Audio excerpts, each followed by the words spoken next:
রাষ্ট্র পরিচালনা করেন একজন ব্যক্তি, বড় বুজুর্গ, নাম হলো সুলতান মাহমুদ গজনবী। সুলতান মাহমুদ গজনবী একদিকে রাষ্ট্র চালায়, রাজনীতিবিদ নেতা, অন্যদিকে তাহাজ্জুদের মুসাল্লার বুজুর্গ। নাম কি? সুলতান মাহমুদ গজনবী। ইন্তেকালের পরে তার আপনজনকে স্বপ্ন যোগে জিজ্ঞাসা করা হলো, কবরের কি হালাত? বলে আলহামদুলিল্লাহ, আল্লাহ কবরে আমারে মাফ করে দিয়েছেন। কি আমলের বিনিময়? বলে এমন বড় কোনো আমল না, একটা ছোট আদো বলা কাজের কারণে আল্লাহ মাফ করেছে। কিসের কারণে মাফ করছেন? ছোট্ট একটা আদো বলা কাজ। কি সে কাজ? সুলতান মাহমুদ গজনবী বলেন, আমি রাষ্ট্র পরিচালনার ক্ষেত্রে এদিক থেকে সেদিক আমি যাত্রা করতাম। কোথাও যাওয়ার পথে একদিন রাতের বেলা গভীর আমি যাত্রা বিরতি করলাম। এলাকার পাহাড়িয়া জঙ্গলের পার্শ্বে ছোট একটা ঘর, আমার প্রজাদের বাড়িতে আমি স্থান নিলাম রাতটা যাপন করার জন্য। খেয়াল করেন, রাত যাপনের জন্য রাত্রে যখন আমি ছোট একটা ঘর, ওখানে আমাকে রাত্রি যাপন করার জন্য দিল। আমাকে যেই রুমটা দিল শোয়ার জন্য, আমি বিছানায় গিয়া, মোটামুটি গরিবী হালাতে ওদের বিছানা, আমি যখন শুইতে গেলাম হঠাৎ তাকায় দেখি আমার পায়ের কিনারায় একটা তাক আছে। তাক, ওই তাকের উপরে এক জিলদ কোরআন শরীফ রাখা। খুব খেয়াল করেন, তাকের উপরে এক জিলদ কোরআন। শুয়া হঠাৎ কোরআন শরীফ দেখে বসে পড়লাম। চিন্তা করলাম আমি এখানে আরামে ঘুমাবো আর কোরআন শরীফ পায়ের কিনারায় উপরে থাকবে, এটা কেমন কেমন লাগে। তো কি করি, মনে মনে ভাবি কোরআন শরীফটা অন্য রুমের মধ্যে রেখে আসি, আমি এখানে একটু আরামে ঘুমানোর জন্য। আমি এবার বসা থেকে উঠে গেলাম, উঠিয়া তাকের থেকে কোরআন শরীফটা হাতের মধ্যে নিলাম অন্য রুমে রাখার জন্য। আমি এক কদম দু কদম দিয়ে যখন হাঁটতেছি, হঠাৎ করে আবার থমকে দাঁড়ায় গেলাম। দিলের মধ্যে একটা বাড়ি লাগলো। আরে আমি সুলতান মাহমুদ, আমার দাম বেশি কোরআনের থেকে? এটা তো হতে পারে না। আমি আরামে ঘুমাবো, কোরআন শরীফ দূরে রাখবো একটা ময়লা রুমের মধ্যে আমার আরামের জন্য? না, কোরআন শরীফ সুন্দর জায়গায় থাকবে, প্রয়োজনে আমি ময়লা বিছানায় গিয়া ঘুমায় থাকবো ময়লা রুমের মধ্যে। আমি আবার ব্যাক করলাম, ব্যাক কইরা আল্লাহর কোরআনটা আবার জায়গায় রাখলাম মুইসা টুইসা চুমা দিয়া। এরপরে অন্য ময়লা রুমে আমি ঘুমায় গেলাম। আমার মাওলার কোরআনের সাথে একটু আদব রক্ষা করলাম। আমার আল্লাহ এই আদবের বরকতে আমাকে কবরে মাফ করে দিয়েছে। লিকুল্লি শাইইন জিনাতুন ফিল ওয়ারা ওয়া জিনাতুল মারই তামামিল আদাবি আজ খোদা খাহিমে তৌফিকে আদব বে আদব মাহরুমে গাশত আজ ফজলে রা। ও যুবক, চূড়ান্তভাবে চেষ্টার জন্য লাগবে আদব। বেআদব জমিনে শান্তি নাই। এক তো নিজের ব্যক্তিগতভাবে চলাফেরার মধ্যে আদব, দ্বিতীয় মুরব্বীদের কাতারে আমার জীবনের সফল দোয়ার জন্য একমাত্র পুঁজি হলো প্রথম আমার আব্বা আম্মা। মা বাবার দোয়া তোমার আমার সফলতার পুঁজির যুবক। দ্বিতীয় সিঁড়িতে আছে তোমার আমার সফলতার পুঁজি, দোয়া করবে আমার শিক্ষক, তোমার ওস্তাদ। তৃতীয় হলো উলামায়ে কেরাম, মুরব্বী। আমি আমার কলিজার যুবকদের আমি পাও দুইটা ধইরা বইলা যাইতেছি, রে বাবা, যদি বলো হাফিজ ভাই নিচে নাইমা পাও ধরো, আমি নিচে নাইমা তোমার পাও ধইরা বইলা যাই। আল্লাহর ওয়াস্তে আমার এই কথাটা ফালায়া দিও না। তোমার জীবনে তুমি ডাক্তার হও, ইঞ্জিনিয়ার হও, তুমি একজন প্রফেসর হও, তোমার সফলতার জন্য একমাত্র তোমার দোয়া লাগবে, মা বাবার দোয়া। আল্লাহর কসম, আল্লাহর কসম, আল্লাহর কসম, মা বাবার দোয়া যদি না থাকে তুমি ডাক্তার হবা ঠিক, তবে তাসলিমার মতো জুতার বাড়ি খেতে হবে। প্রফেসর হবি ঠিক, তবে আহমদ শরীফের মতো জুতার বাড়ি খাবি। আর যদি মা বাবার দোয়া নিয়ে চলো কপাল খুলে যাবে। আর ওস্তাদের দোয়া তোমার জীবনের সফলতার চাবি। আমার আব্বা আম্মা আমারে এই চেয়ারে বসায় নাই, আমার আব্বা আম্মা চোখের পানি ছেড়ে দোয়া দিয়েছেন, কিন্তু আপনাদের সামনে বয়ান আব্বা আম্মা শিখান নাই, আমারে কথা বলা শিখাইছেন আমার শিক্ষক। আমি বাংলায় কথা বলি, উর্দুতে কথা বলি, ফার্সিতে কথা বলি, যাই তুমি বলো সব আমার ওস্তাদের অবদান। এই কারণে শিক্ষকের দোয়া হলো তোমার আমার জন্য সফলতার দ্বিতীয় চাবি। আর তৃতীয় চাবি হলো তোমার আমার সফলতার জন্য ওলামায়ে কেরামার মুরব্বিদের দোয়া। যুবকদেরকে আমার জীবনের একটা চূড়ান্ত বয়ান, ও যুবক, জীবনে পারলে মা বাবার দোয়া নিও, যদি পারো ওস্তাদের দোয়া নিও, যদি পারো বাবা মুরব্বি ওলামায়ে কেরামের দোয়া নিও। যদি একান্তভাবে মা বাবার দোয়া নিতে নাও পারো, আমার পায়ে হাত রাইখা বলি বাবা মা বাবার বড়দোয়া নিস না। যদি শিক্ষকের দোয়া নিতে নাও পারো, পায়ে ধরে বলে গেলাম শিক্ষকের বড়দোয়া নিবি না, কারণ মা বাবার বড়দোয়া একটা আগুন, শিক্ষকের বড়দোয়া একটা আগুন। আল্লাহর কসম করে বলি, মা বাবার বড়দোয়া যদি কপালে লেগে যায়, মরার আগে চাকার তলে তোর মাথা ঢুকে যাবে, টের ভাবি না। যে আমার আম্মা জানের কণ্ঠের আওয়াজ ভেতরের রুমের থেকে সামনের দরজায় কেউ থাকলে শুনে না, এত কণ্ঠ ছোট, কিন্তু আমি যেদিন দুনিয়াতে আসছিলাম আমার আম্মার প্রসব বেদনা, এমন কান্নার আওয়াজ, আম্মার কান্নার আওয়াজের কারণে পাশের বাড়ির মানুষ রাতে ঘুমাতে পারে নাই। কি সান্ত্বনা দাও, আমার স্বামীকে একটু কাছে দাও, তোমরা সরে যাও। আব্বা জানকে ডাইকা আম্মা জান, আব্বা জানের হাতটা ধইরা কয়, স্বামী আমার তোমার ঘরে আসছি, মন ভরে খেদমত করতে পারি নাই, আমারে তুমি আজ মাফ করে দাও। আমার মাথার উপরে 7 আসমান চেপে গেল, আমি মনে হয় এখন মরণের বিছানায় আছি, দাবি রাখবা না, দয়া করে আমারে মাফ করে দাও। আব্বা জান আম্মা জানের হাত ধরে কাঁদে আর কয়, বিবি ধৈর্য ধারণ করো, কান্না করিও না। এই কথা বলিয়া আমার আব্বা দৌড়ায় গিয়া যায় নামাজে সেজদায় পড়ে কাঁদে, ও দয়ার মালিক আমার স্ত্রীটাকে সুস্থ করে দাও, আমার সন্তানকে তুমি আরামে প্রসবের ব্যবস্থা করে দাও। ওই মাকে কখনো কষ্ট দিয়া নামাজে দাঁড়াবা, নামাজ হবে না। জীবনের মূল কষ্ট মায়ের প্রসব বেদনা, 7 আসমান 7 জমিন তখন মায়েরই মাথায়। জীবনের মূল কষ্ট মায়ের, জীবনের মূল কষ্ট মায়ের প্রসব বেদনা, 7 আসমান 7 জমিন তখন মায়েরই মাথায়। আমার সুন্দর মুখ দেখে মার,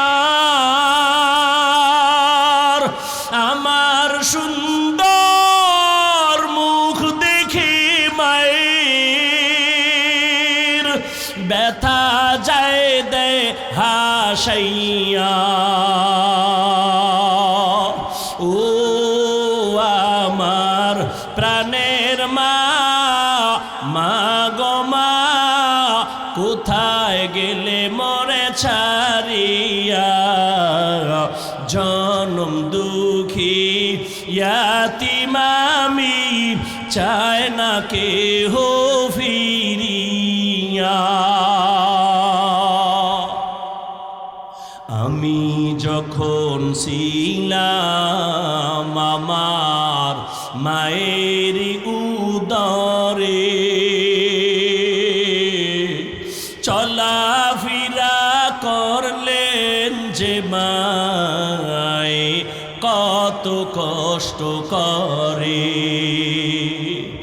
আমি যখন ছিলাম আমার মায়ের উদরে, চলাফেরা করলেন যে মায় কত কষ্ট করে। এমন মাকে কেমনে আজি, এমন মাকে কেমনে আজি যাব আমি ভুলিয়া। ও আমার প্রাণের মা, মা গো মা, কোথায় গেলে মোরে ছাড়িয়া? জনম দুঃখী ইয়াতীম আমি, চায় না কেহ ফিরিয়া। মাগো আমি এতিম বলে সবাই দেয় তারাইয়া, ক্ষুধার জ্বালায় দিন কাটাই মা, পেটে ক্ষুধা নিয়া। ঘুমের মাঝে মাকে দেখে, ঘুমের মাঝে মাকে দেখে কেঁদে দেই বুক ভাসাইয়া। ও আমার প্রাণের মা, মা গো মা, কোথায় গেলে মোরে ছাড়িয়া? জনম দুঃখী ইয়াতীম আমি, চায় না কেহ ফিরিয়া। নিজেকে যদি বড় বানাতে চাও হে মুমিন, বড়দের কদমে নিজেকে করে দাও বিলীন। मिटा दो अपना हस्ती को अगर कुछ मर्तबा चाहो कि दाना खाक में मिलकर गुले गुलजार होता है। অহংকার বড় মনে করি কেন? আমার এলেম বেশি, টাকা বেশি, এই বেশির তো কোনো ভ্যালু নাই। আমি বড় বক্তা, বড় বক্তা বলে কত বড় কত বড়? যত বড় তুমি হও, বাংলাদেশের খতিবে আজম সিদ্দিক আহমদ রহমাতুল্লাহ আলাইহির 1000 ভাগের 1 ভাগ হতে পারবা না। তুমি বড় মুফতি সাহেব, কত বড় মুফতি, যত বড় তুমি মুফতি হও, হাটহাজারীর পার্শ্বে মেখল মাদ্রাসার বাণী মুফতি আজম মুফতি ফয়জুল্লাহ রহমাতুল্লাহ আলাইহির 1000 ভাগের 1 ভাগ তুমি হতেই পারবা না। কে সে মুফতি ফয়জুল্লাহ? ইন্তেকালের সময় অসুস্থ হয়ে গেছেন, আলেম ওলামা পাশে বসে আছেন। ডাক্তার আইসা টেটিস্কোপ যন্ত্র একটা মাথা কানে লাগায়, একটা বুকে লাগায়, চিৎকার দিয়া বেহুশ। হুশে আসার পরে বলে, রে ডাক্তার, চিল্লাইয়া বেহুশ হয়ে গেছো কেন? ডাক্তার বলে, আল্লাহর জাতের কসম, শত মানুষ এক জায়গায় বসে আল্লাহর নামের জিকির করলে যেমন আওয়াজ হয়, মুফতি ফয়জুল্লাহর বুকের মধ্যে, সিনার মধ্যে সে জিকিরের আওয়াজ কানে শুনেছি। আউলিয়ারা কারে উকবা ইখতিয়ার, জাহেলারা কারে দুনিয়া ইখতিয়ার। মাইলে মোমেন সোয়ে মোমেন মিশাওয়াত, মাইলে কাফের সোয়ে কাফের মিশাওয়াত। এজন্য নবী বলেন নিজের ছোট মনে করিও, আল্লাহ মর্যাদা বাড়াবেন। নবীর মতো দামি আর কে আছে? মুফতি ফয়জুল্লাহ রাহমাতুল্লাহ আলাইহি কেন সব মুফতিয়ানে কেরাম, মুফাসসিরিনে কেরাম যদি এক পালায় দেই, সাহাবায়ে কেরামের সমান হবে না, তারা আরো বড়। রহমতের নবী বলেন আল্লাহ আমাকে আউয়াল আর আখেরের ইলম সব আমাকে দান করেছেন। আদমরে যা দিয়েছেন আমাকে তা দিয়েছেন। আদমেরটাও দিলেন, নূহ নবীরটাও দিলেন, শীশ আলাইহিস সালামেরটাও দিলেন, ইব্রাহিম নবীরটাও দিলেন, ইসমাইল নবীরটাও দিলেন, মূসা নবীর ইলম আমাকে দিয়েছেন। সব নবীদের ইলম আমাকে দান করেছেন। নবী বলেন আমি খুশি। আল্লাহ কয় দিছি তো আমি, কি পরিমাণ দিছি এটা না আমি জানি। আল্লাহ কয় আমি কি দিছি জানেননি? মা উতিতুম মিনাল ইলমি ইল্লা কালিলা।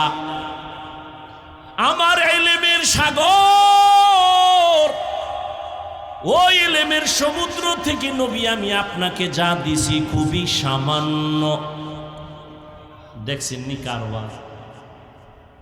নিজেকে যদি বড় বানাতে চাও, হে মুমিন, বড়দের কদমে নিজেকে করে দাও বিলীন।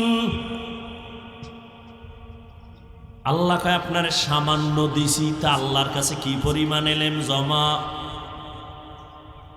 এই জন্য আল্লাহ নবীরে কয় আপনি সবসময় দোয়া কইরেন কি, রব্বি জিদনি। দেখছেন নি আমনের আমি মাঝে মাঝে আবার বাড়াবো, রব্বি জিদনি ইলমার দোয়া পড়বেন, আর আমি ইলম বাড়াবো, আমি ইলম বাড়াবো। আল্লাহর নবী দোয়া পড়তেন সব সময়, রব্বি জিদনি ইলমা, ও আল্লাহ তুমি ইলম বাড়াও, জ্ঞান বাড়ায় দাও। ওই ইলম চাই না যেই ইলম দ্বারা ইবলিস বেয়াদবি করেছে।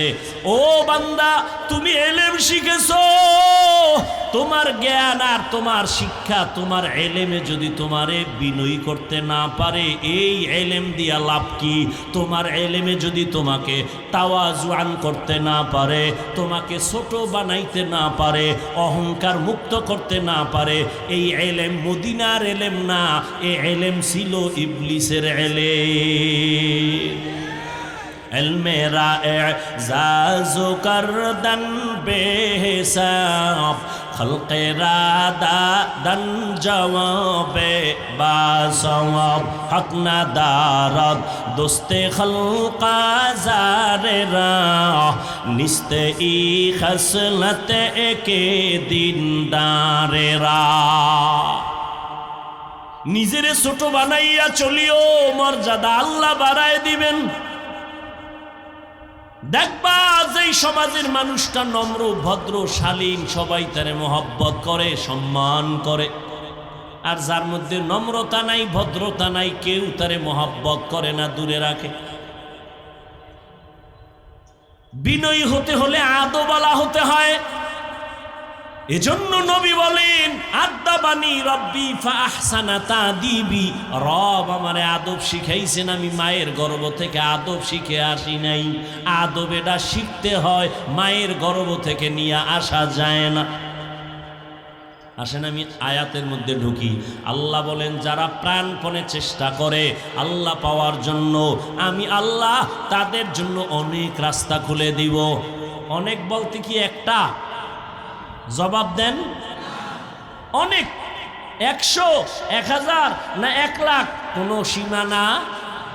খুব খেয়াল করেন, আমি আলোচনায় ঢুকতেছি, আপনাদের দোয়া থাকলে একটু আগাবো ইনশাআল্লাহ। কষ্ট হবে?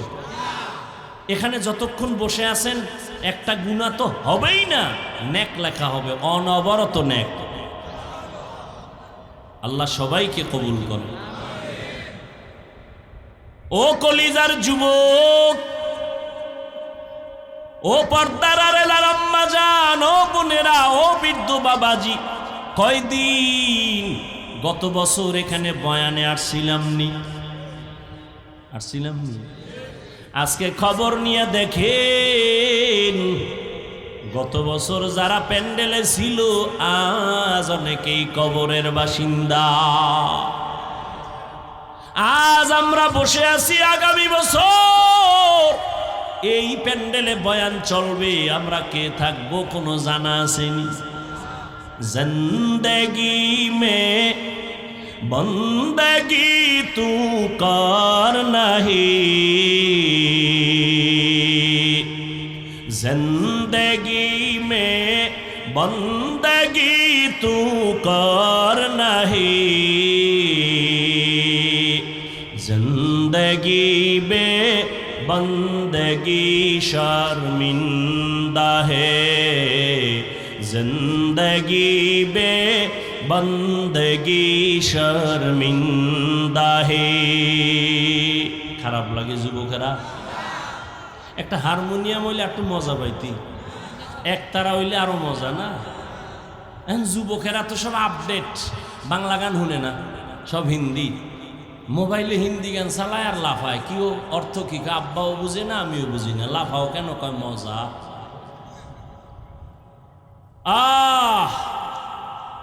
এরে যুবক, ঘুমের ঘরেও তো কত যুবকের মরণ হয়, হয় না? হয় না?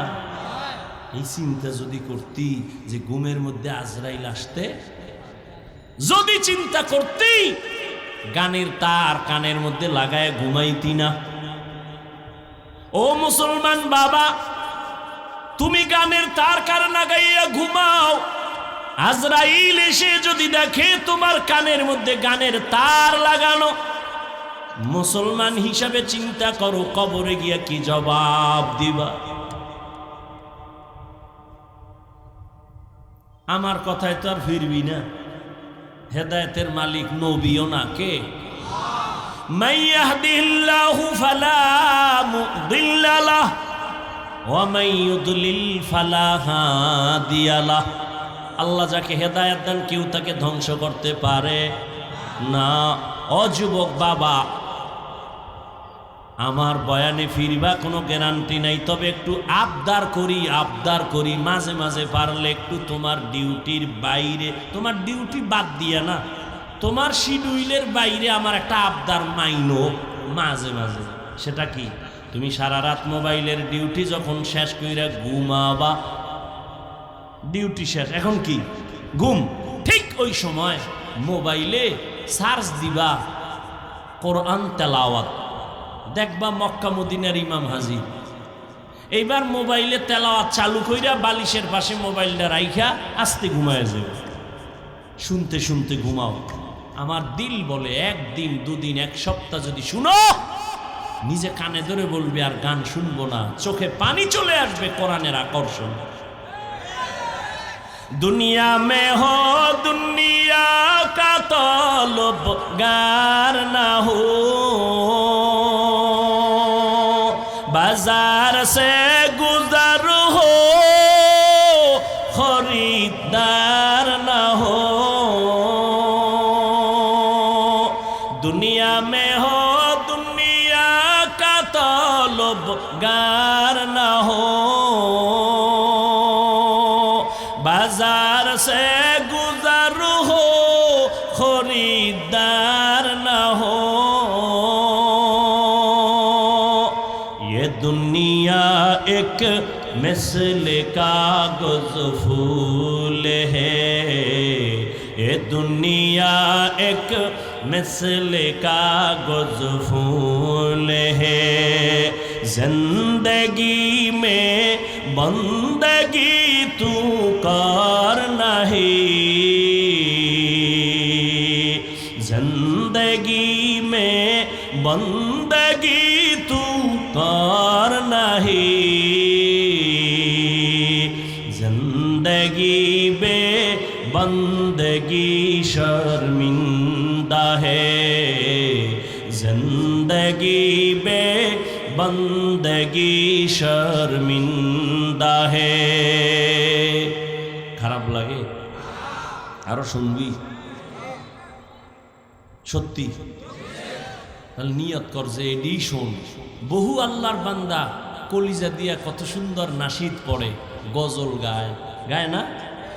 এই যে জুবায়ের কি সুন্দর স্টেজে এক সময় পিচ্ছি ছিল, আজকে দেখি বড় হয়ে গেছে, মাশাআল্লাহ, মাওলানাও হয়ে গেছে, আলহামদুলিল্লাহ। কি সুন্দর কণ্ঠ, কে দিছেন? আল্লাহ কবুল করেন, ওর আব্বা আম্মাকেও কবুল করেন, আল্লাহ দিনের খাদেম বানায় দেন, বিনয়ী আদবওয়ালা জিন্দেগি দান করেন। यहाँ हम सब मुसाफिर दिल ना लगा,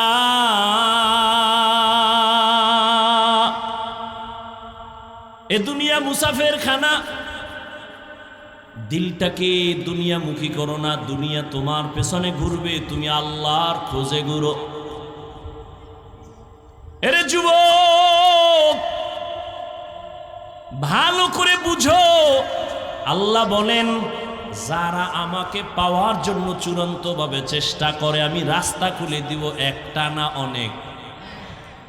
খুব খেয়াল করেন, নবীজি একদিন সাহাবায়ে কেরামদের সামনে মাটিতে একটা সোজা রেখা টানলেন, দাগ দিলেন, সোজা দাগের আশেপাশে আঁকা বাঁকা আরো কয়েকটা দাগ টানলেন, এরপরে বললেন হাজা সিরাতি মুস্তাকিমান, এই যে সোজা পথ এটাই হলো সিরাতাল মুস্তাকিম, জান্নাতে পৌঁছার সহজ সরল সঠিক পথ।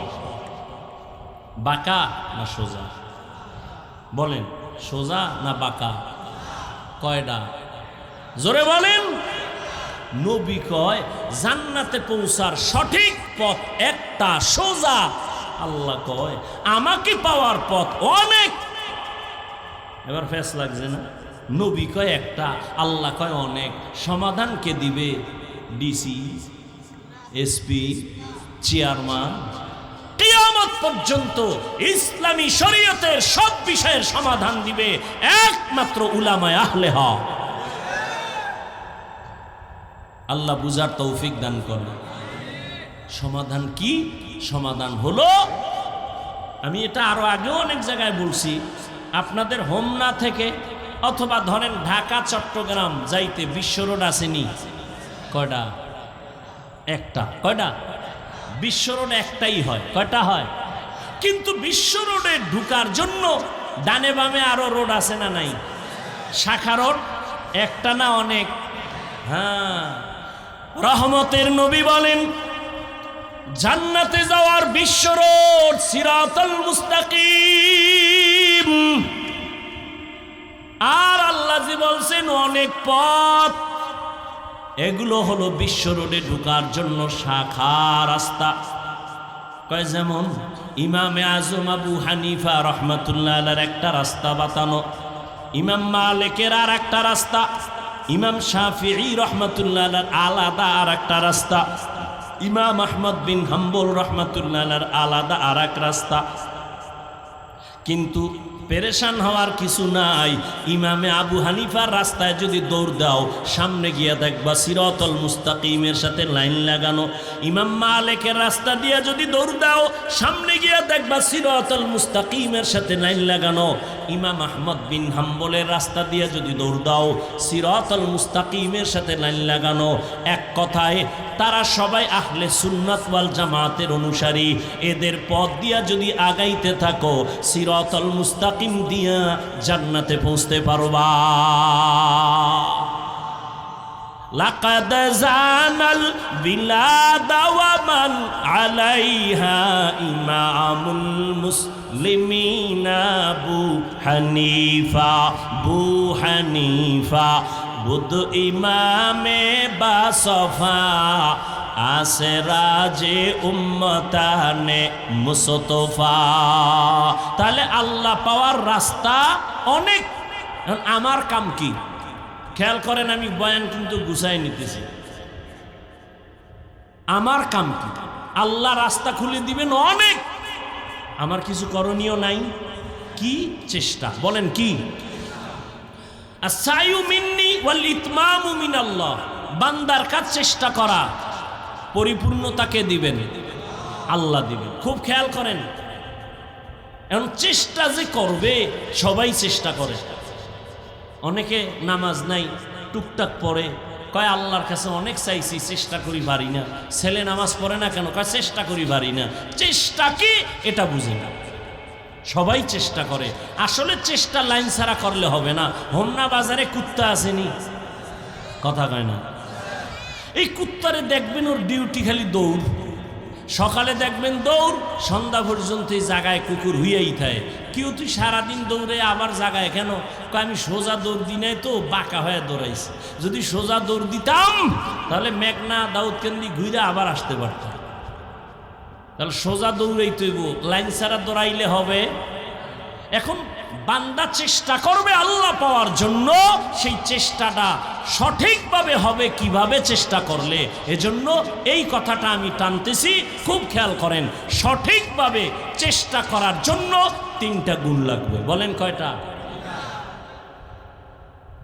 ধৈর্য হবে, শোনার মতো হবে ইনশাআল্লাহ। আল্লাহ কবুল করে। কয়টা গুণ লাগবে? কি জন্য? সঠিক চেষ্টা করার জন্য। যে করবে 3 গুণ নিয়ে চেষ্টা করবে, ওয়াল্লাহি আল্লাহর কসম, সে দুনিয়াও শান্তি মুক্তি, আখেরাতে বিনা হিসাবে জান্নাত। কয় গুণ? প্রথম গুণের নাম আদব। বেয়াদব কিয়ামত পর্যন্ত দৌড়াইলো ও ওর মূল জায়গা খুঁজে পাবে না। বেয়াদবকে আল্লাহ চেষ্টায় ব্যর্থ করে দিবেন। 1 নাম্বার গুণ কি? আদব। একটু আগেই বলছি, এতক্ষণ আমার আলোচনা চলতেই ছিল বিনয়ী। নবী বলেন আদব আল্লাহ আমাকে শিখাইছেন। আদবের আর এক নাম সুন্নত। আদবের আর এক নাম কি? আমরা মনে করি বড় হুজুরের সামনে, মুরব্বীদের সামনে নতজানু হইয়া বসা আদব না। যেই জিনিস যেই জায়গায় রাখা প্রয়োজন ওখানে রাখার নাম আদব।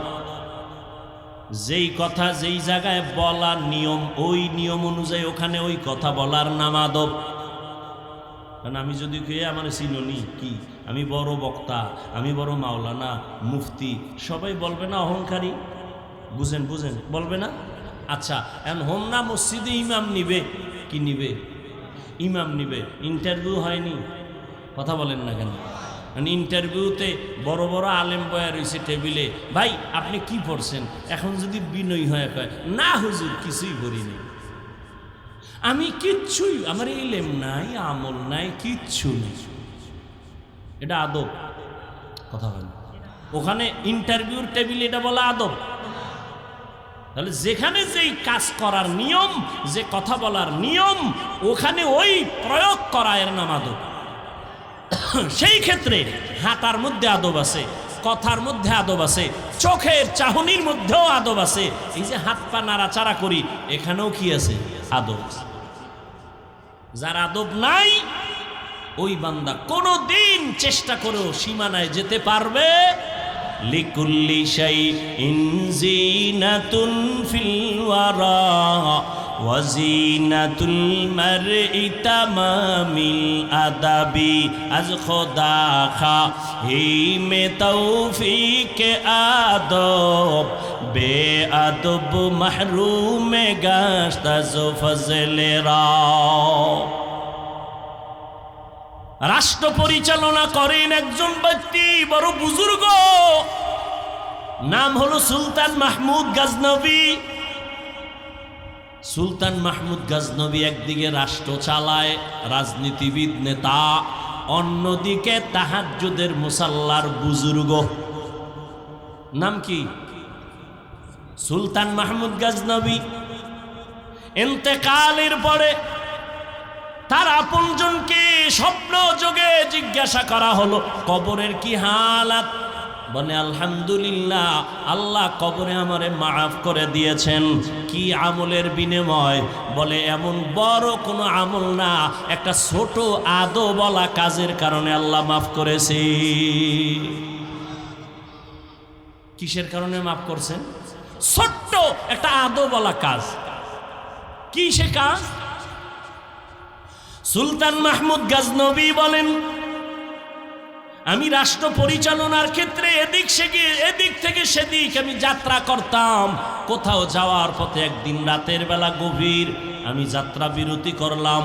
এলাকার পাহাড়িয়া জঙ্গলের পার্শ্বে ছোট একটা ঘর আমার প্রজাদের বাড়িতে আমি স্থান নিলাম রাতটা যাপন করার জন্য। খেয়াল করেন, রাত যাপনের জন্য রাত্রে যখন আমি ছোট একটা ঘর, ওখানে আমাকে রাত্রি যাপন করার জন্য দিল। আমাকে যেই রুমটা দিল শোয়ার জন্য, আমি বিছানায় গিয়া মোটামুটি গরিবী হালাতে ওদের বিছানা, আমি যখন শুইতে গেলাম হঠাৎ তাকায় দেখি আমার পায়ের কিনারায় একটা তাক আছে। তাক, ওই তাকের উপরে এক জিলদ কোরআন শরীফ রাখা। খুব খেয়াল করেন, তাকের উপরে এক জিলদ কোরআন। শুয়া হঠাৎ কোরআন শরীফ দেখে বসে পড়লাম। চিন্তা করলাম আমি এখানে আরামে ঘুমাবো আর কোরআন শরীফ পায়ের কিনারায় উপরে থাকবে, এটা কেমন কেমন লাগে। তো কি করি, মনে মনে ভাবি কোরআন শরীফটা অন্য রুমের মধ্যে রেখে আসি, আমি এখানে একটু আরামে ঘুমানোর জন্য। আমি এবার বসা থেকে উঠে গেলাম, উঠিয়া তাকের থেকে কোরআন শরীফটা হাতের মধ্যে নিলাম অন্য রুমে রাখার জন্য। আমি এক কদম দু কদম দিয়ে যখন হাঁটতেছি হঠাৎ করে আবার থমকে দাঁড়ায় গেলাম। দিলের মধ্যে একটা বাড়ি লাগলো। আরে আমি সুলতান মাহমুদ, আমার দাম বেশি কোরআনের থেকে? এটা তো হতে পারে না। আমি আরামে ঘুমাবো, কোরআন শরীফ দূরে রাখবো একটা ময়লা রুমের মধ্যে আমার আরামের জন্য? না, কোরআন শরীফ সুন্দর জায়গায় থাকবে, প্রয়োজনে আমি ময়লা বিছানায় গিয়া ঘুমায় থাকবো ময়লা রুমের মধ্যে। আমি আবার ব্যাক করলাম, ব্যাক কইরা আল্লাহর কোরআনটা আবার জায়গায় রাখলাম মুইসা টুইসা চুমা দিয়া। এরপরে অন্য ময়লা রুমে আমি ঘুমায় গেলাম। আমার মাওলার কোরআনের সাথে একটু আদব রক্ষা করলাম। আমার আল্লাহ এই আদবের বরকতে আমাকে কবরে মাফ করে দিয়েছে। লিকুল্লি শাইইন জিনাতুন ফিল ওয়ারা ওয়া জিনাতুল মারই তামামিল আদাবি আজ খোদা খাহি মে তৌফিক আদব বে আদব মাহরুম গাশত আজ ফজলেরা। আর আমার স্কুল কলেজের ছেলেরা বোনেরা এরা বিদ্যার পৃষ্ঠা ছিঁড়ে জুতার মধ্যে ঢুকা। মিশা কইছি, আছে না নাই? আরে বেটা, বুঝাবার জন্য বলি, মোহাব্বত লাগায় বলি, শত্রু মনে করিও না। পৃথিবীতে ওলামায়ে কেরাম তোমাদের চূড়ান্ত বন্ধু, আর কেউ বন্ধু না, সব ধান্দাবাজ। কেউ তোমাদের আপন না, সব স্বার্থপর। স্বার্থে আঘাত লাগলে দল থেকে সদস্য পদ কাটে না, কল্লা কেটে দেয়। সত্য কথা বলো, মানো আর না মানো, স্বীকার করো, এই স্বার্থপর আছে না নাই? একমাত্র উলামায়ে কেরাম নিঃস্বার্থ তোমাদের বন্ধু, খোদার কসম করে বলি। আর কেউ তোমাদের বন্ধু নেই, সব স্বার্থপর। কিন্তু তোমরা উলামায়ে কেরামের কাছে যাও না, দূরে থাকতে চাও। এই অবস্থা পরিবর্তন করো। উলামায়ে কেরাম কলিজা দিয়া দোয়া করে, মহব্বত করে। আল্লাহ বুঝার তৌফিক দান করে। কোরআনের সাথে আদব রক্ষা আল্লাহ নাজাত দিয়ে দিয়েছেন। ও যুবক, চূড়ান্তভাবে চেষ্টার জন্য লাগবে আদব। বেয়াদব জমিনে শান্তি নাই।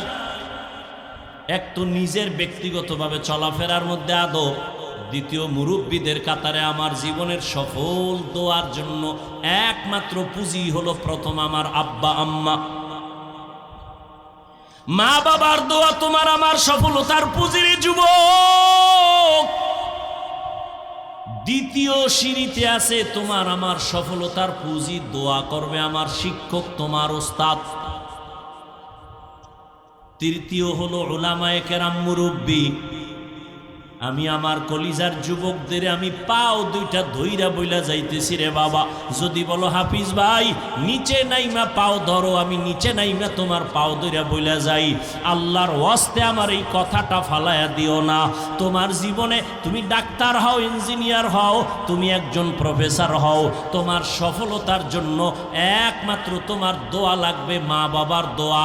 আল্লাহর কসম, আল্লাহর কসম, আল্লাহর কসম, মা বাবার দোয়া যদি না থাকে তুমি ডাক্তার হবা ঠিক, তবে তাসলিমার মতো জুতার বাড়ি খেতে হবে।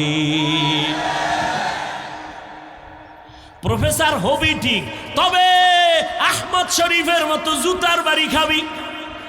আর যদি মা বাবার দোয়া নিয়ে চলো কপাল খুলে যাবে। আর ওস্তাদের দোয়া তোমার জীবনের সফলতার চাবি। আমার আব্বা আম্মা আমারে এই চেয়ারে বসায় নাই, আমার আব্বা আম্মা চোখের পানি ছেড়ে দোয়া দিয়েছেন, কিন্তু আপনাদের সামনে বয়ান আব্বা আম্মা শিখান নাই, আমারে কথা বলা শিখাইছেন আমার শিক্ষক। আমি বাংলায় কথা বলি, উর্দুতে কথা বলি, ফার্সিতে কথা বলি, যাই তুমি বলো সব আমার ওস্তাদের অবদান। এই কারণে শিক্ষকের দোয়া হলো তোমার আমার জন্য সফলতার দ্বিতীয় চাবি। আর তৃতীয় চাবি হলো তোমার আমার সফলতার জন্য ওলামায়ে কেরাম, মুরব্বিদের দোয়া। যুবকদেরকে আমার জীবনের একটা চূড়ান্ত বয়ান, ও যুবক, জীবনে পারলে মা বাবার দোয়া নিও, যদি পারো ওস্তাদের দোয়া নিও, যদি পারো বাবা মুরব্বি ওলামায়ে কেরামের দোয়া নিও। যদি একান্তভাবে মা বাবার দোয়া নিতে নাও পারো, আমার পায়ে হাত রাইখা বলি বাবা মা বাবার বরদোয়া নিস না। যদি শিক্ষকের দোয়া নিতে নাও পারো, পায়ে ধরে বলে গেলাম শিক্ষকের বরদোয়া নিবি না, কারণ মা বাবার বরদোয়া একটা আগুন, শিক্ষকের বরদোয়া একটা আগুন। আল্লাহর কসম করে বলি, মা বাবার বরদোয়া যদি কপালে লেগে যায়, মরার আগে চাকার তলে তোর মাথা ঢুকে যাবে, টের ভাবি না। রাস্তায় বহু পাগল দেখি, শীত বাড়তেছে পাগলও বাড়তেছে, কিন্তু পাগল আশ্চর্য পাগল, ইংলিশে টকিং করে।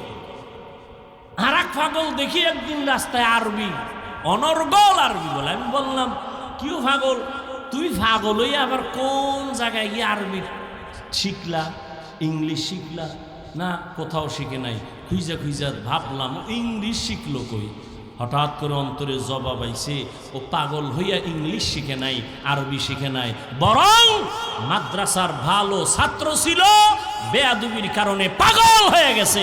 স্কুল কলেজের ভালো স্টুডেন্ট ছিল, শিক্ষকের সাথে বেয়াদবির কারণে রাস্তার পাগল হয়ে গেছে। মা বাবার দোয়া নিস, যদি না পারো পায়ে ধরে বলে গেলাম অন্তত বরদোয়া নিস না। ও যুবক বাবা, শিক্ষকের দোয়া নিও, যদি না পারো অন্তত দাবি রইল বরদোয়া নিও না। আগুন ওলামায়ে কেরামের বরদোয়া আগুন। এই যত আকাম যত ঝামেলা দেখতেছো সবগুলো আলেমদের সাথে বেয়াদবির ফলাফল। হারামগো হোমনার মুসলমান নাকে তেল লাগায় ঘুমায়, স্বাধীন হয়ে গেছে দেশ। কি হয়েছে? আর ওদিকে ঢাকার শহরে কিছু কিছু আম্মা জানেরা সাংবাদিক সম্মেলন করে। তারা কারা? কয় আমরা দেহ ব্যবসা করতাম, আমাকে অধিকার ফেরত চাই, আমরা দেহ ব্যবসা করে খাবো। তুমি নাকে তেল লাগায় ঘুমাও। মুসলমান নাকে তেল লাগায় ঘুমাতে পারে না। মুসলমান একবার না, মুগ্ধ কেন আবু সাইদ? কেন মুসলমান আল্লাহর জন্য, কোনো দলের ক্ষমতায় উঠাবার জন্য আর নামানোর জন্য নয়, ইসলামের জন্য, কালেমার জন্য, দ্বীনের জন্য মুসলমান একবার না বারবার জীবন দিবে। তৈরি থাকতে হবে। মুসলমান নাকে তেল লাগায় ঘুমাবে স্বাধীন। ওলামায়ে কেরাম কোরআনের বয়ান করবে, বেনামাজি সুদখোর থেকে অনুমতি লাগবে না যেদিন। মুসলমান সন্তানেরা নাকে তেল লাগায় ঘুমাবে সেদিন। এদেশের প্রত্যেকটা মসজিদের কমিটিতে বেনামাজি সুদখোর থাকবে না যেদিন। শিয়ালের হাতে মুরগি দিয়া কয় 3 দিন আমানত। শিয়াল পণ্ডিত কয় দোয়াও চাই মাফও চাই, জিন্দা কেন মরাও ভাইতি না। শিয়ালের হাতে মুরগি দিলে যা হবে সুদখোর বেনামাজির হাতে ধর্মের চাবি দিলে তাই হবে। একটু রাজনীতি করলাম না, রাজনীতি চিনো, দুর্নীতি চিনো, পেট নীতি চিনো, রাজনীতি চিনো না। আল্লাহর কসম করে বলি, পৃথিবীতে রাজনীতির শ্রেষ্ঠ কিতাবের নাম কোরআন শরীফ। আর কয় কোরআনে রাজনীতি নেই, রাজনীতি চিনো। পৃথিবীর শ্রেষ্ঠ রাজনীতির শিক্ষক আমার রাসূল। পৃথিবীর শ্রেষ্ঠ পার্লামেন্ট, সংসদ ভবন হলো রাসূলের মসজিদে নববী। মসজিদে রাজনীতি হবে না, ইমাম থাকবে নিরপেক্ষ।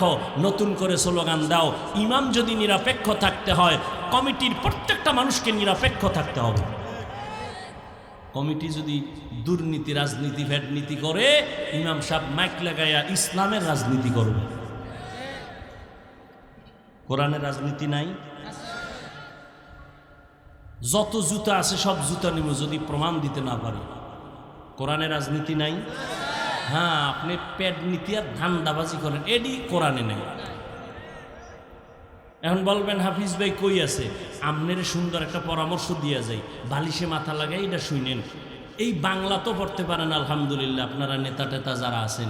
সুলাইমান বিলকিসের ঘটনা আছে না, পুরাটাই রাজনীতি।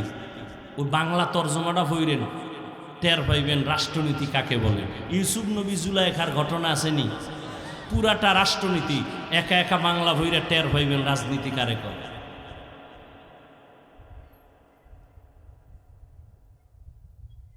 চেষ্টা করার জন্য প্রথম গুণের নাম আদব। বেয়াদব কোনোদিন চেষ্টা করেও কিনারায় যেতে পারবে। তাহলে আদব, দোয়া, বিনয়ী হওয়া, এটা মায়ের গর্ভ থেকে নিয়ে আসে না, এটা শিখতে হয়, অর্জন করতে হয়। এজন্য লাগে দোয়া। দোয়ার সব থেকে বড় পুঁজি মা বাবা। কে ভাই? মা। দ্বিতীয় পুঁজি ভুলে গেছেন শিক্ষক। তৃতীয় পুঁজি ওলামায়ে কেরাম, মুরব্বী। কষ্ট না হলে আমি একটা উদাহরণ টানব। কি না জুতা গুছাইতেছে, কার জুতা লয়ে যায়? আগাবার একটু সামনে 12:30। যুবকদের জন্য একটা ঘটনা বলেই আমি মোনাজাতের দিকে যাব। আদব কত বড় কঠিন পুঁজির নাম। এক যুবক আল্লাহর মোহাব্বতে রেডি হয়ে গেল ইবাদতের জন্য। সব সময় আল্লাহর মোহাব্বত নিয়ে ইবাদত করে। এই যুবক বাবা, তোমার মতো যুবক জীবনে মাদ্রাসায় পড়ে নাই, স্কুলে পড়ে, কলেজে পড়ে, চাকরি করে, ব্যবসা করে, 5 বেলার নামাজ পড়ে আসেনি। তুমি বাবা, তোমার একটু জিজ্ঞাসা করো, তুমি কেন পারো না? তোমার মতো যুবক রাস্তায় গাড়ি চালায়, তুমি কেন পারো না বাবা? না, রাস্তায় গাড়ি চালায়, নামাজ ছাড়ে না। ময়দানে কৃষিকাজ করে, নামাজ ছাড়ে না। র্যাব, আর্মি, পুলিশ, বিডিআরের চাকরি করে, নামাজ ছাড়ে না। দোকানদারি করে, শাটার টেনে নামাজে গিয়া দাঁড়ায়। বলো বাবা, তুমি কেন পারো না? আমি তো তোমাকে হুজুর বানাবার জন্য বয়ানে আসি নাই। আমি একবারও বলি নাই, এখনো বলবো না যে পাগড়ি লাগাও, তসবিহ লাও, জিকির করো, একবারও বলবো না। বরং আমি সাহস দিয়ে দোয়া করে যাব, এতগুলো আল্লাহর বান্দাদের আমিন ফেরত যাবে না। আমি বলবো, স্কুলের ছেলে বাবা, তুমি স্কুলে পড়ো, কলেজে পড়ো, ডাক্তার হও, ইঞ্জিনিয়ার হও, প্রফেসর হও, তবে একটা দাবি, বেয়াদব হইবা না। এরে আম্মা জানেরা, আপনাদের জীবনটা কতই যে ধন্য।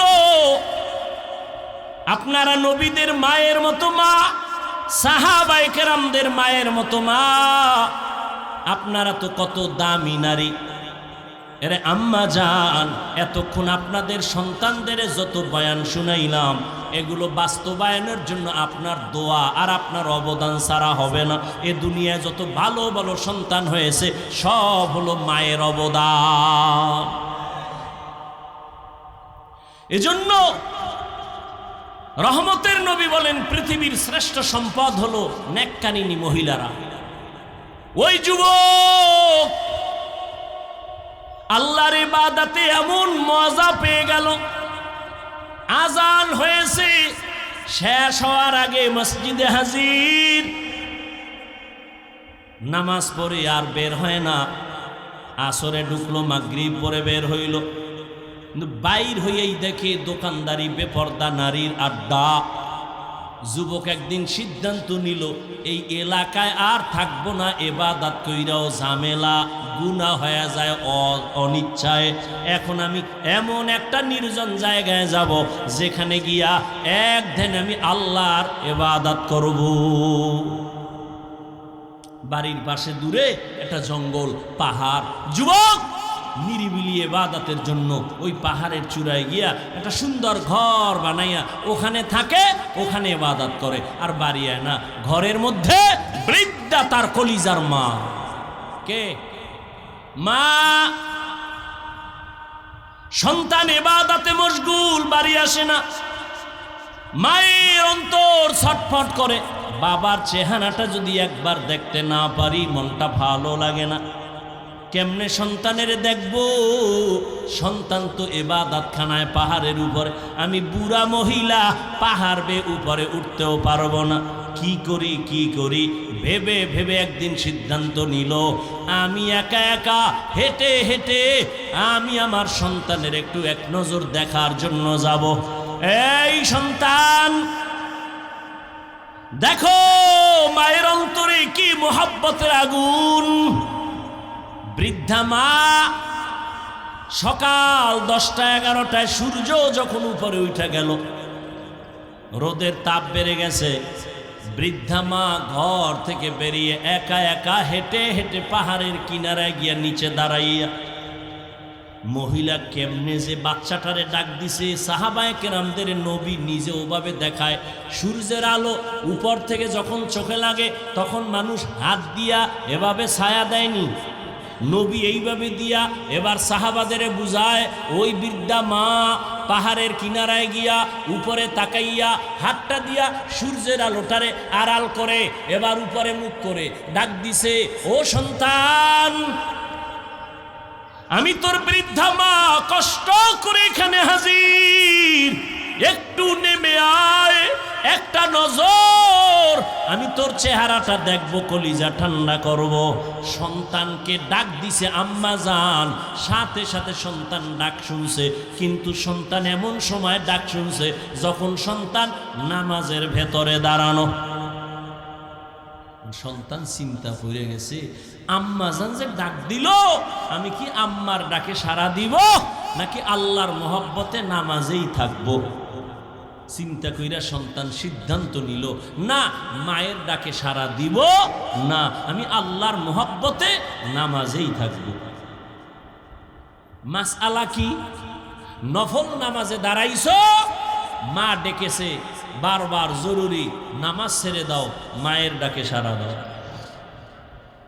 কারণ তোমার পুরো জীবনটাকে যদি মায়ের গোলাম পায়ের নিচে দিয়া দাও, মায়ের ঋণ আদায় হবে?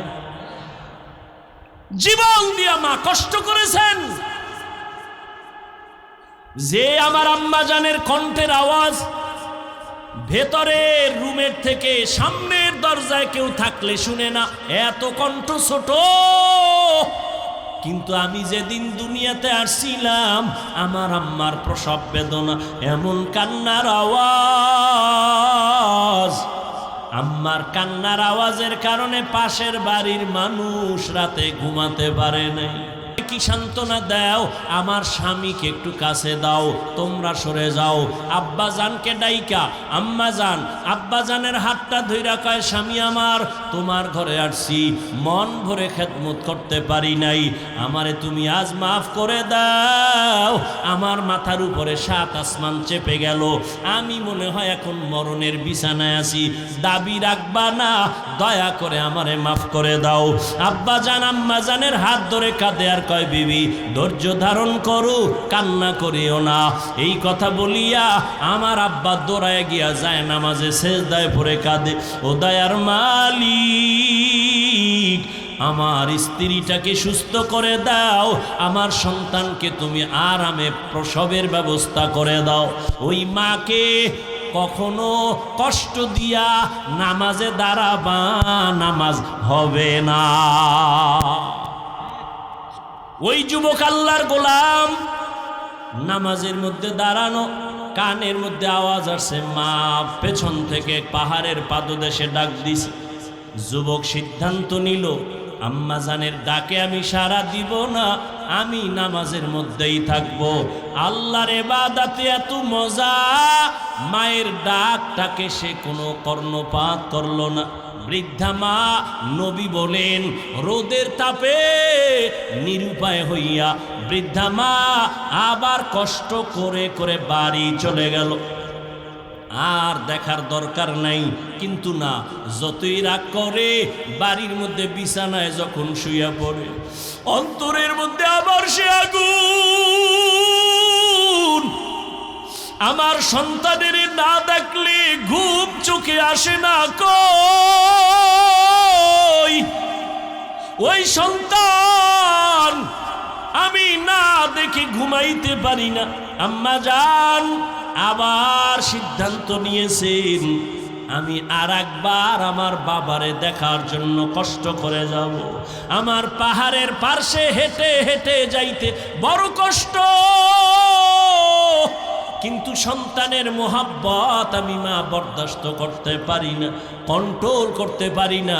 দেখার জন্য আর একবার মা রওয়ানা। ঠিক সূর্য উদিত হয়ে গেল, সূর্য উপরে, রোদের তাপ। নবী বলেন, ওই আম্মা জান আবার হেঁটে হেঁটে পাহাড়ের পাদদেশে গিয়া দাঁড়ায় গেল। আগের দিনের মতো হাত কপালের কাছে নিয়া সূর্যের আলোটাকে বারণ করে, আড়াল করে আবার ডাক দিছে, ও কলিজার সন্তান কই, একটু নিচে নেমে আয়, আমি মা আবার তোকে এক নজর দেখার জন্য আসছি। আজও সন্তান নামাজের মধ্যে দাঁড়ানো, মায়ের কণ্ঠের আওয়াজ পাইয়া আবারও চিন্তায় পড়ে গেল, আমি কি নামাজটা ছেড়ে দিব, নাকি মায়ের ডাকে সাড়া না দিয়া নামাজের মধ্যে আমি মশগুল থাকব। সিদ্ধান্ত আজও এক, আমি মায়ের ডাকে সাড়া দিব না, নামাজের মধ্যে আমি মশগুল থাকব বলে নামাজের মধ্যে দাঁড়ানো। মায়ের ডাকে সাড়া দেয় নাই। সন্তান না সাড়া দেওয়ায় আম্মা জান দীর্ঘ টাইম অপেক্ষা করে আজও মনে কষ্ট নিয়া মা বাড়ির দিকে রওয়ানা। বাড়িতে যাইয়া নিয়ত করছে আর দরকার নাই, কিন্তু না, মায়ের মন এটা বয়ান করে বুঝানো যাবে না রে বা। সন্তানের প্রতি মায়ের কি যে মায়া, কি মোহাব্বত, এইটা বয়ান করে বুঝাবার কোনো ভাষা নাই। আম্মা সারা বুঝানো যাবে না, যার সন্তান নাই তাকে বুঝানো যাবে না রে বাবা। দুইবার মা ফেল, এইবার মা একটু ঘুরে বসে চিন্তা করলো, এবার আর একবার যাব, শেষ, আর যাব না, দেখি আমার বাবারে একটু দেখতে পারি। মা এবার সিদ্ধান্ত নিয়া তৃতীয় দিন পাহাড়ের কিনারায় সূর্যের গরমে গিয়া হাজির। আজকে শেষ। সূর্যের আলোরে আড়াল করে ডাক দিছে, বাবা কই। আজও সন্তান নামাজে দাঁড়ানো, মা ডাক দিছে, কানে আওয়াজ আসছে, কোনো জবাব নাই। সন্তান আল্লাহর মোহাব্বতের প্রাধান্য দিয়া চুপচাপ নামাজে দাঁড়ায় আছে। আম্মা জান 2 দিন আইসা চলে গেলেন, আজকেও কি ফেরত যাবেন? বুঝে না বৃদ্ধা মা, মনেরে বুঝাইতে পারে না। কিন্তু আম্মা জান আজকে কষ্ট বেশি হয়ে গেল। 3 দিন আসলাম, ডাকে সাড়া দেয় না সন্তান, আজকে বরদাস্ত করা যায় না। আম্মা জান আজও নিরুপায় হইয়া যায়, তবে অন্য 2 দিন জবানটারে বন্ধ করে গেছেন, আজকে জবান বন্ধ করে না, আসমানের দিকে তাকাইয়া একটা ডাক দিছে, মালিক ও আল্লাহ, আমার কষ্ট কি তুমি দেখো না? আমার সন্তান 3 দিন আসছি, আমার ডাকে সাড়া দেয় না, ও মালিক তোমার আদালতে একটু না বললেই না, আমি কন্ট্রোল করতে পারি না, আমি একটু বলি বেশি না রে আল্লাহ। ওরে জেনাকারিনী মহিলার চেহারা না দেখাইয়া কবরে নিও না। বাস, আদালতে চলে গেছে। এই কথা কয় নাই জিনা করাইয়া নিও, শুধু কি বলছে জেনাকারিনী মহিলার চেহারা দেখাইয়া নিও। এটা কি বর্তমানে কোনো গুনাই তো মনে করে না, যে সারা রাত মোবাইলে জেনা করে, চোখ দিয়া তাকায়া তাকায়া বেগানা দেখে, ওর কাছে তো ওটা গুনাই না। আমরা বাধা দিলাম গো দুশ্মন মনে করে। অথচ দর্শন, দর্শনের পরের ফাইনাল স্টেপ হলো ধর্ষণ, ধর্ষণের আগে হয় দর্শন। এজন্য ধর্ষণকে কন্ট্রোল করার জন্য দর্শনকে বন্ধ করো। বুঝে নাই, না বুঝলে না বুঝো, মাওলায় বুঝ না দিলে কি করার? তুমিও মুসলমান, আমিও মুসলমান, তোমার আল্লাহ আমার আল্লাহ দুই না এক, তোমার আমার নবী, কোরআন, কাবা, ধর্ম, কালেমা, দুনিয়াতে আসছি সিস্টেম। বিদায়বেলা কাফনের সংখ্যা হবে 3টা, তাও এক কালার। হুজুরগো কালার আলাদা, আপনাদেরটা আলাদা না, সব এক। কবরের সাইজ, আপনাদের এলাকার কবর 1 হাত বড় ছোট না সমান? কবরের প্রশ্ন 3টা, তাও নাকি আলাদা? আমাকেও যে প্রশ্ন, আপনাকেও সেই প্রশ্ন। একটু চিন্তা করেন তো, আপনিও মুসলমান আমিও মুসলমান, আমি টুপি মাথায় না দিলে লজ্জা পাই, আর তুমি কেমন ভিআইপি মুসলমান, তুমি টুপি দিলে লজ্জা পাও। আমি দাড়ি কাটতে লজ্জা পাই, তুমি রাখতে লজ্জা পাও। আমি মসজিদে না ঢুকলে লজ্জা লাগে, তোমার ঢুকতে লজ্জা লাগে। আমি পর্দা না করলে লজ্জা পাই, তোমার পর্দা করতে লজ্জা পাও। স্বাস্থ্য বোনের লাগে কেমনে পর্দা করে? চাস্তো ফুফাতো মামতো বোনের সাথে কেমনে সম্ভব? আকাম সম্ভব। আল্লাহর আইন মানা সম্ভব না। আল্লাহ হেদায়াত দান করুন। আরো জোরে বলো, অনেক কষ্ট হইতেছে। হ্যাঁ, আরে ভাই আপনার না হইলে আমার তো হয়। আল্লাহ হেদায়াত দান করুন। কি কথা বলতেছিলাম?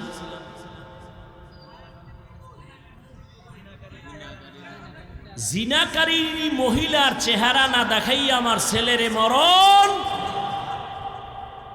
লাইগে গেছে। আর সে আজিবে ছেলে কিন্তু নামাজে দাঁড়ানো। বাকি অংশটুকু বলবো? এই পর্দার আড়ালের আম্মা জান, ভালো করে বুঝেন, এমন একটা সন্তান দুনিয়ায় রেখে যাবেন, ডাক্তার হইয়াও আপনার জন্য কোরআন পড়ে দোয়া করবে। এমন একটা সন্তানের মা হয়ে কবরে যাবেন, সন্তান ইঞ্জিনিয়ার হবে, কোরআন পড়ে পড়ে দোয়া করবে। ওই যুবক নামাজে দাঁড়ানো মায়ের ডাকে সাড়া দেয় নাই, মা জবান থেকে মালিকের কাছে কথা বলে চলে গেলেন।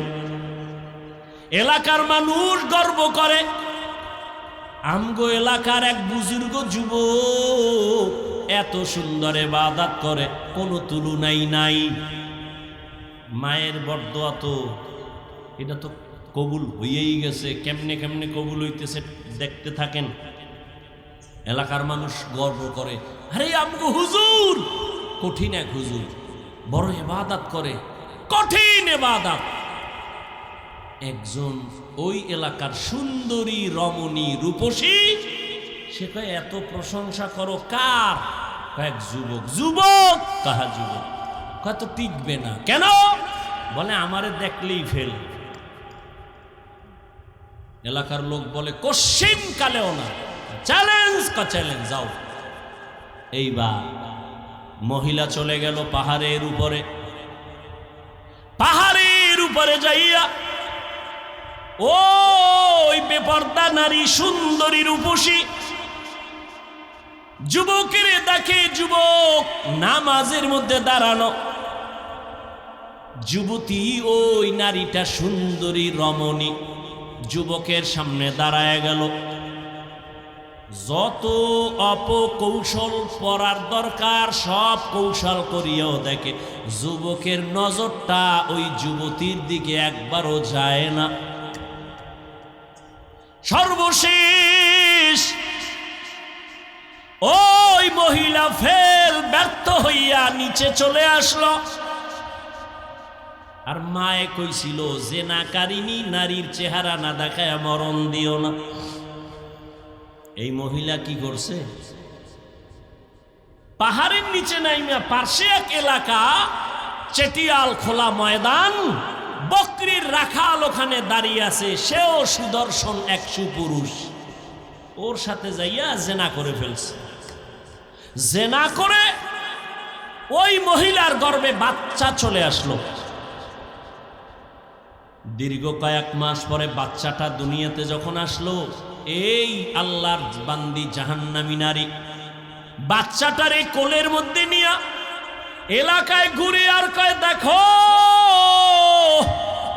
তোমরা যার এত গুণগান গাইছো, পাহাড়ের উপরে ইবাদত করে, ওই তোমগো বুজুর্গ আমার সাথে জিনা করেছে, তার এই বাচ্চা। ঘটনা বুঝছেননি? বাচ্চা কার? কার? মহিলা কয় কার? বুজুর্গ। যুবক ওই যে মা দোয়া করছে, এটাও কবুল হওয়া লাগবে। জেনাকারিনী মহিলা যখন বলল, তোমাদের প্রশংসিত সেই আবেদ বুজুর্গ যুবকের এই বাচ্চা জিনা করেছে, মানুষ তো তালে তালে লাফায়, তলার খবর নেয় না, তদন্ত করে না। লাঠি লয়া দৌড়ায় গেল সবাই। এত কলিজার আপন, কলিজার মোহাব্বতের আমাদের বুজুর্গ আজ এই অপমান বরদাস্ত করতে পারি না। কয়েকজন তাজা মানুষ গিয়া তার ইবাদত খানাটারে ভেঙ্গে ফেলল। হঠাৎ একজন গিয়া বুজুর্গ যুবকের গায়ে যখন একটু টাচ করলো, যুবক বলে, আমি আল্লাহর গোলাম, আমার গায়ে টাচ করছো কেন বলো, তারপরে টাচ করো, আগে বলো কেন। বলে, আপনি নাকি জিনা করেছেন, এত গর্ব করেছি আপনাকে নিয়ে, আপনি নাকি জিনা করেছেন। কোথায়? বলে, আমগো এলাকার সুন্দরী নবনী বাচ্চা পর্যন্ত তার কোলের মধ্যে চলে আসছে। আল্লাহর বান্দা যুবক আবেদ বলে, আল্লাহর জাতের কসম আমি অপরাধ করি নাই, জিনা করি নাই। কয়, আপনি বলতে পারবেন নি মহিলার সামনে? বলে, পারবো, নিয়ে আসো। এবার মায়ের দোয়া কবুল হইতেছে। জিনাকারিনীর চেহারা না দেখায় কবর দিও না। যুবক ইবাদতে লিপ্ত। এলাকার মানুষ বলে, এই নারী ওই বুজুর্গের সামনে দাঁড়ায় বলতে পারবি নি? কয়, বলবো। কয়, চল। পাহাড়ের পাদদেশে এলাকার অনেক মানুষ সহ ওই মহিলা বাচ্চা নিয়ে দাঁড়ানো। এবার একজনে ডাক দিছে, আসেন, আমরা সব রেডি। মহিলা বাচ্চা নিয়ে আসছে, আপনি নিচে নেমে আসেন। ওই যুবক নিচে নজর করে দেখে অনেক মানুষ, সুন্দরী মেয়ে বাচ্চা নিয়ে দাঁড়ানো। যুবক এটা দেখা সিজদায় পড়ে উপরে বয়া কান্নে, আল্লাহ জানি না, তুমি না জানি আমার উপরে বেজার হয়েছে। ও আল্লাহ, আমি এতদিন তোমার কদমে কুদরতি ভাবে সিজদা করি, তুমি ইজ্জত হেফাজতের মালিক, আমার উপরে অপবাদ আসছে, আমি নাকি জিনা করেছি। আল্লাহ তুমি তো জানো আমি নিষ্পাপ, আমি জিনা করি নাই। ও আল্লাহ, তুমি আমার ইজ্জতের হেফাজত করো, কুদরতের দ্বারা তুমি হেফাজতের ব্যবস্থা করো। যুবক কান্নাকাটি করে দোয়া করিয়া এবার পাহাড়ের নিচে নেমে আসলো। নিচে নেমে এসে ঠিক ওই সুন্দরী মেয়েটা সামনে বাচ্চা নিয়া, আল্লাহর বান্দা যুবক ডাক দিয়া বলে, কি ব্যাপার? এই মেয়ে, কি নাকি তুমি রটাইছো আমার নামে? বলে, হ্যাঁ। কি রটাইছো? বলে, তুমি আমার সাথে জিনা করেছো। বলে, মিথ্যা কথা। বলে, নাই তো তোমার বাচ্চা। তখন কি আর ওই কি জানি পরীক্ষা করে না, ডিএনএ আসিল, কিচ্ছু নাই। আর মিয়া রসুল শুনাইতেছেন এ ঘটনা, তাহলে বুঝেন ওই যুগের না, আরো আগের, বহু আগের ঘটনা, নবীজি দুনিয়াতে আসার আগের ঘটনা। টেস্ট কি? এইবার যুবক ইবাদতকারী কয়, সত্যি করে বলতে পারবি? বলে হ্যাঁ আমি সত্যি বলছি। বাচ্চাটা আমার কোলে দে। যুবক আল্লাহর গোলাম ওই অসভ্য জিনাকারিনী মেয়েটার বাচ্চাটা নিজের হাতের মধ্যে নিয়ে মনে মনে আমার মাওলাকে একটা ডাক দিছে। ডাক দিয়ে আল্লাহ তুমি হক জাহের করে দাও। ওই যুবক ইবাদত করনেওয়ালা কোলের বাচ্চাটারে, দুধের বাচ্চা, কথা বলতে পারে না, সবার সামনে চিৎকার দিয়ে কয় রে শিশু তুই একটু সবার সামনে জবান খুলে বল তোর বাবাকে। শিশু বাচ্চার জবান খুলে গেল। শিশু বাচ্চা ওই বেচারার হাতের মধ্যে থেকে সবার সামনে আওয়াজ দিয়া বলে আমার বাবা হলো ওই রাখাল, আমার বাবা ওই রাখাল। এবার এলাকার মানুষ ওই মহিলার উপরে আক্রমণ। আল্লাহ দেখায় দিলেন তুই যে কান্না কইরা দোয়া করছো তোর ইজ্জত বাঁচানোর জন্য বাঁচায় দিলাম, আর তোর মায়ও যে কইছে জেনাকারিনীর চেহারা দেখা লাগবে দেখাইয়াও দিলাম। মায়ের সাথে চালাকি চলবে না, বাবার সাথে চালাকি চলে না, শিক্ষকের সাথে চালাকি চলে না। ও বাবা, জীবনটারে যদি সফলতায় নিতে চাও, ডাক্তার হও, ইঞ্জিনিয়ার হও, যাই হও না কেন, মা বাবার দোয়া নিও, ওস্তাদের দোয়া নিও, মুরব্বী ওলামায়ে কেরামের দোয়া নিও। শেষ কথা, আমার দোয়া যদি নিতে নাও পারো, আমার কলিজার দাবি ও যুবক বাবা, মা বাবার বরদোয়া নিও না, ওস্তাদের বরদোয়া নিও না, আলেম ওলামাদের বরদোয়া নিও না। ওরে জীবনটা আর কয়দিন হেলায় খেলায় কাটায় দিবা, এখনো সময় আছে, তওবা করে নাও। মায়ের থেকে দোয়া নিও। মা যদি তোমার মাথায় হাতটা বুলায়া দোয়া করে দেয়, কপাল খুলে যাবে। ও পর্দার আড়ালের আম্মা জান, আপনারা তো এত দামি মা, আপনারা তো খাদিজা রাদিয়াল্লাহু তাআলা আনহার মতো নারী, ফাতেমা রাদিয়াল্লাহু তাআলা আনহার মতো নারী, আপনারা আয়েশা রাদিয়াল্লাহু তাআলা আনহার মতো দামি নারী, ইসমাইল নবীর মা হাজেরা আলাইহা সালামের মতো দামি নারী। এরে আম্মা জান, ঈসা নবীর মা মারিয়াম আলাইহা সালামের মতো দামি নারী। জগৎ বিখ্যাত বেঈমান ফেরাউন, ওই ফেরাউন আল্লাহর সাথে চ্যালেঞ্জ দিয়া নিজেরে খোদা দাবি করিয়া, কিন্তু দেখেন আল্লাহর কুদরত। ওই ফেরাউনের স্ত্রীর নাম কি? কি? আসিয়া। যেই খোদা ফেরাউন নিজেরে খোদা বলছে, আল্লাহরে মানে নাই, তার ঘরে আসিয়া কত দামি ঈমানওয়ালা। নবীজি বলেন কিয়ামতের ময়দানে, জান্নাতের ময়দানে আমি মুহাম্মদের সাথে আসিয়ার সাথে বিবাহ হবে। ও এলাকার আম্মা জানেরা, আপনার স্বামী তো ফেরাউনের মতো খারাপ না।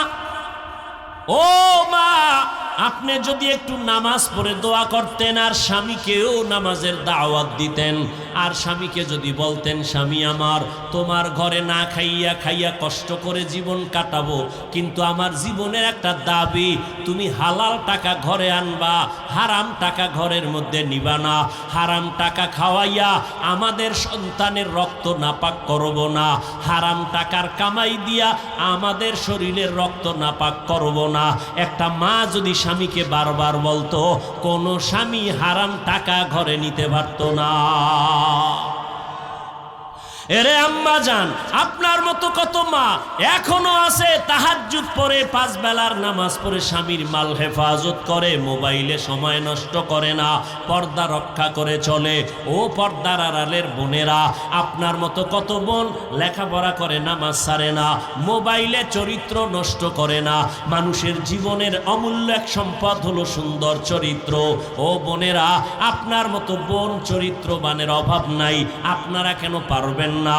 ও যুবক বাবা, এখন থেকে তওবা করে নাও। তোমার মতো যুবক যদি দিনের লাইনে চলতে পারে, জেনারেল লাইনে থাকিয়া তুমি পারবা না কেন? ও বৃদ্ধ বাবাজিরা, আপনাদের মতো কত বুড়া মানুষ মসজিদে গিয়া লাঠি হাতে নিয়ে কষ্ট করে করে হেঁটে হেঁটে গিয়া নামাজ পড়ে, আপনারা কেন পারবেন না? আল্লাহর কাছে তওবা করেন, মনে মনে আল্লাহকে বলেন, হে আল্লাহ, জীবনে তো গুনাহ কম করি নাই, আজকে থেকে তওবা করে নিলাম, আদব নিয়া নবীর তরিকা মেনে চলবো। ও যুবক বাবা, মনে মনে আল্লাহকে বলো, আল্লাহ, হায়াতের মালিক তুমি, ইজ্জতের মালিক তুমি, জীবনে গুনাহ তো কম করি নাই, মনে চাইছে নামাজ পড়বো না পড়ি নাই, মনে চাইছে গুনাহ করব করেছি, আজকে তওবার নিয়ত করে ফেললাম, আর নামাজ ছাড়বো না, দাড়ি কাটবো না, বেপরদায় চলবো না, মা বাবার সাথে বেয়াদবি করব না, উলামায়ে কেরামের পরামর্শ নিয়া নবীর তরিকা মেনে চলবো, ওস্তাদের দোয়া নিয়ে চলবো। সবার কপাল খুলবে কিনা জানা নাই। আজকে বয়ানের শুরুতে আবু জাহালের কথাই তো বলেছিলাম, নবীরে দেখলো কপালে কালেমা জুটলো না, জানি না ময়দানে কার কপাল খুলবে আর কার কপাল পুড়ে যাবে। যদি কপাল খুলিয়া যায়, ওই বান্দা তওবা করবে, মরে যাব আর নামাজ ছাড়ব না। জানি না কার অন্তর খোলা, তওবা করে আমার আল্লাহকে মনে মনে বলো, হে মালিক, জীবনে আর নামাজ ছাড়ব না, বেপরদায় চলব না, মা বাবাকে কষ্ট দিব না, উলামায়ে কেরামের পরামর্শ নিয়া, ওস্তাদ মুরব্বীদের দোয়া নিয়া নবীজির তরিকা মেনে চলব। তওবা করার মতো যদি কারো অন্তর তৈরি হয়, মুনাফিকি যদি অন্তরে না থাকে, তওবার নিয়ত যাদের আছে